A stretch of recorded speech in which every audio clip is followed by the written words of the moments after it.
the opportunity to deliver the speech for the first time. I've been asked as part of alumni volunteers at the University of Alberta to deliver a workshop for students and have them basically learn some of the wondrous adventures that we go through in the job search market.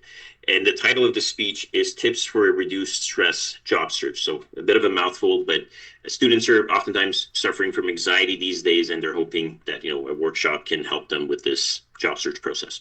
So I would like to have the timer start now, if possible. Appreciate it. So the main topics that I'll be talking about during this speech are resume and cover letter tips, job application approach, as well as some interview and networking tips for students. Now, the goals of this speech are not to give you professional career counseling, because I'm not a professional career counselor, to make you anxious about the process, of course not, to make you follow any item that I mentioned here biblically, or hopefully to make you fall asleep. So it's going to be full of dynamism, hopefully. We'll see if I can deliver on that. Now, what causes stress in the job search process? In my opinion, to put it very simply, stress often comes from the anticipation of the unknown. And the best way to approach the job search process is to focus on your actions in the present rather than results in the future. That oftentimes causes a lot of anxiety. First question to ponder before you begin your job search is, where do I want to work? Do I want to work offshore on an oil rig? Do I want to work within the forest in a rural area? Do I want to work in an urban city? That is helping you narrow down your search. The second question to ponder is, what type of role do I want? And again, the main purpose of these questions is to help you determine where to start, that you're not basically targeting every single position out there, and avoid overwhelming yourself and build resilience. Now, I have some general tips for your resumes, because that is oftentimes the first place to start. The highlights of qualifications section is the most important. Often the first 3 bullets give the impression for the whole resume. And the objective section is often extraneous, except if at a job fair or if you don't have a formal cover letter. Now, I would stick to 2 pages maximum, because average review time, based on some of the wonderful HR folks that I've talked to at our company and other places, is around 30 seconds or less, because oftentimes they get hundreds and hundreds of resumes for a position. Now, some resume tips of my own, based on some lessons learned, is that the first bullet of the resume should be most directly linked to the position, unless it's a generic application. Now, your experience is the most important. Oftentimes, that is what all hiring managers, all HR folks look at first, followed by your education, and then software skills are pretty much at the dead end. That is probably the last item you want to mention in your resume. Now, university services such as our wonderful Engineering Employment Center at the University of Alberta provide wonderful guidance on specific positions that you're looking for within the engineering sector. And there's other institutions that can help you as well, depending on the type of position you're looking for. Now, oftentimes we forget what the goal of a resume is. The goal of a resume is not to basically give yourself a wonderful impression or to basically give yourself a full-on introduction. It is actually to get to the interview, to be able to have an interview. Now, as part of developing your resume, cover letters are often important as well. Now, some general tips I want to share about that is that you have to tailor your cover letter to the specific position that you're looking for. The first paragraph can often be, why are you interested in this position? The second paragraph can say, why are you the best fit for the position? And the third paragraph, what makes you different? What makes you stand out from the hundreds of other candidates? Now, some of the tips I want to share from my personal experience is that mentioning deficiencies in cover letters should be avoided. You shouldn't point out, oh, I don't have any experience for this role. Oh, I don't really know about this particular aspect of the role. So the less generic your cover letter is, the better. And indicate that you want the position, not that you need the position. That is an ideal stance to have as you approach any job search. The job application approach. So there's a benefit to mass applications, sending applications to as many companies as possible. That is kind of throwing as many darts and seeing what sticks. The benefits of a specific job-specific approach or a job-specific approach is that you narrow down the roles that you want and you avoid wasting time on needless applications, because every application takes time. Now, there's also some benefits to being online versus in person.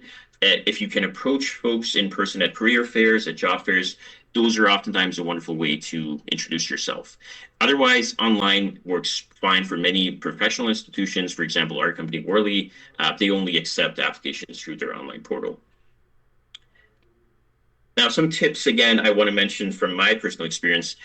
There could be strength in numbers of applications, and But having said that, the number of applications should be quality applications. So quality oftentimes in my history has mattered more than quantity.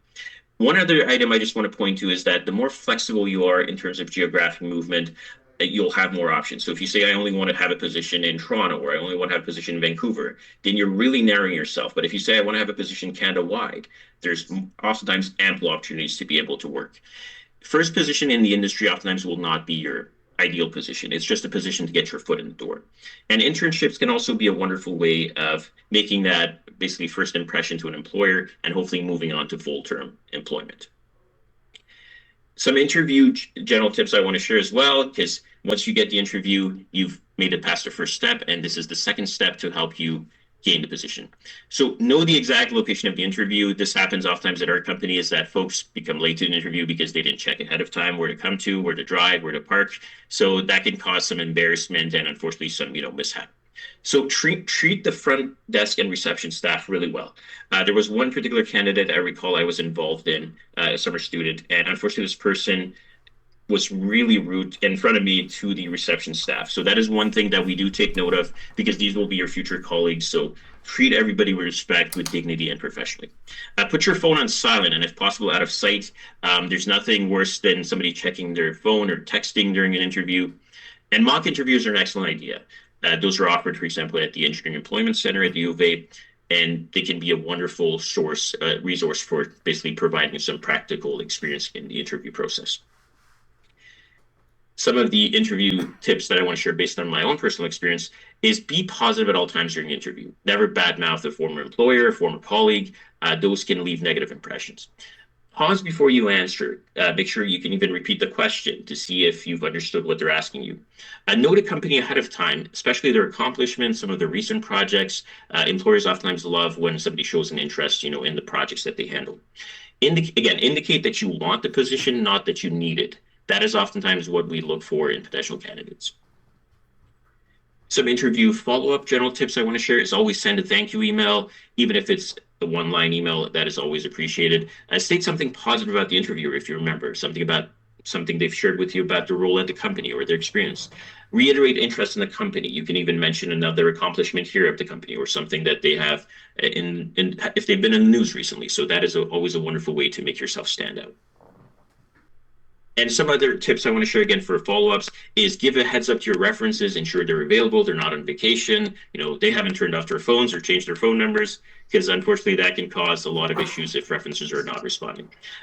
Follow up a week after the interview if you don't hear back. Keep yourself at the top of their mind. If they've interviewed 50 people and you're number 25, then they might have forgotten or they might have seen a lot more candidates. So try to bring yourself again to the top of their mind.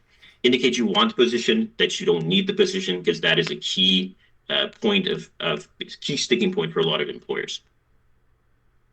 Now, some general tips I want to share around networking. This is a whole topic by itself. You'll meet a lot of folks at different locations, at career fairs, job fairs.